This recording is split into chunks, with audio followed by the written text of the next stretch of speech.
السلام عليكم ورحمة الله وبركاته. النهارده معاكم هنطبق طريقة زبدة الشعر على فروة الراس والشعر. زي ما كلنا عارفين الزبدة غنية بزيت الجرانيوم والأكاديميا والجيني فورجي والفايبر هانس والبسول الكافيين. فيها مجموعة مميزة جدا من المستخلصات العشبية اللي هي بتدي للشعر النعومة واللمعان وبتوقف التساقط. طبعا دلوقتي قبل ما نطبق على الشعر لازم نرش الشعر كويس بشامبو سلفيت فري او شامبو تساقط. بعد كده بنبدا نوزع الزبده على الشعر.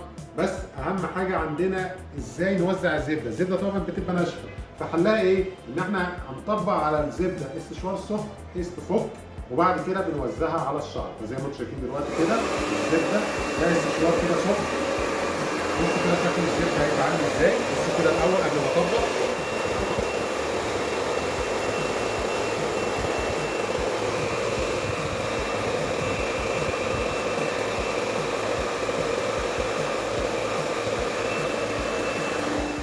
طبعا دقيقتين بالظبط الزبده دي هتسيح خالص وهتبقى سهله التوزيع على الشعر وعلى الفروه. هنكمل ان احنا نسيحها خالص وبعد كده نرجع لكم تاني ونشوف طريقه التطبيق على الشعر.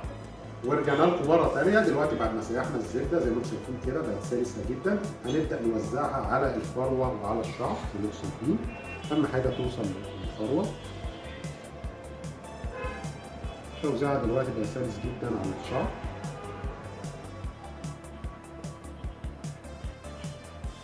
طبعا هنكمل الشعر كله بنفس الطريقه دي، تمام؟ وهنسيبها مثلا ربع ساعه على الشعر وبعد كده هنطبق استشوار سخن. هنكمل التوزيع ونرجع لكم تاني. بعد ما وزعنا الزبده على الشعر وسيبناها ربع ساعه دلوقتي هنطبق استشوار سخن على الشعر. بصوا كده معانا، بصوا كده اللمعه اللي هتظهر دلوقتي. طبعا الماده بتسيح على الشعر فبتوصل للفروه. دي ميزه الاستشوار السخن زي ما انتم شايفين كده اهو. الماده بتسيح توصل للفروه غير دي زي ما انتم شايفين هنا الماده لسه زي ما هي مش مسحتش. بصوا كده لما نطبق استشوار سخن بصوا تبدا تسيح والشعر يلمع وتبدا هي توصل ايه للفروه.